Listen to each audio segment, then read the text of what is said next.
अहिल्यानगर जिल्ह्यात 20 लाख आयुष्मान कार्डचं वाटप।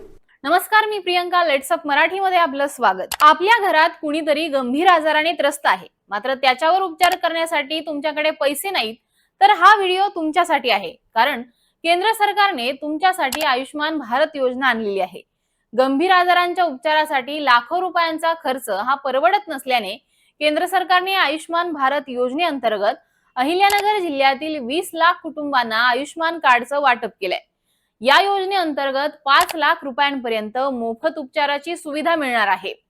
आयुष्मान कार्ड वितरण प्रक्रिया 12 अंकी रेशन कार्ड नंबर असलेल्यांना स्वतःच्या पातळीवर देखील पूर्ण करून घेता येते। वेगवेगळ्या गंभीर आजारांच्या उपचारासाठी लाखो रुपयांचा खर्च हा बऱ्याच कुटुंबांना परवडत नाही। शहरातील खासगी दवाखान्यात केस पेपरला कमीत कमी 500 रुपये लागतात, तर वेगवेगळ्या तपासण्यांसाठी 10,000 रुपये सहजपणे लागतात। गरज पडल्यास शस्त्रक्रिया, औषधांचा खर्च देखील प्रचंड असतो।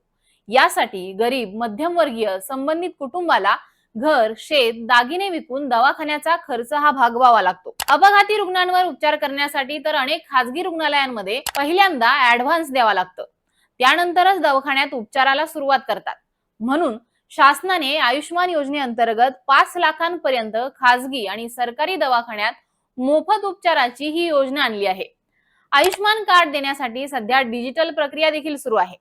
रेशन दुकानात आणि पुरवठा प्रशासनाकडे शासकीय शुल्कात ही सेवा देणं बंधनकारक करण्यात आलंय। आयुष्मान कार्डच्या योजनेतून गंभीर आजारी असणाऱ्या रुग्णांवर 5 लाखांपर्यंत मोफत उपचार हे केले जातात। सध्या या कार्ड संबंधी जनजागृती केली जात आहे। ज्यांच्याकडे पांढरं रेशन कार्ड आहे, अशा रेशन कार्ड धारकांच्या घरोघरी जाऊन त्यांची माहिती घेऊन या कार्ड वाटपाची प्रक्रिया सुरू आहे। अहिल्यानगर जिल्ह्यामध्ये आतापर्यंत 20 लाख आयुष्मान कार्ड हे तयार झाले आहेत। मात्र येणाऱ्या काळात 41,65,000 नागरिकांना आयुष्मान कार्ड देण्यात येणार आहे।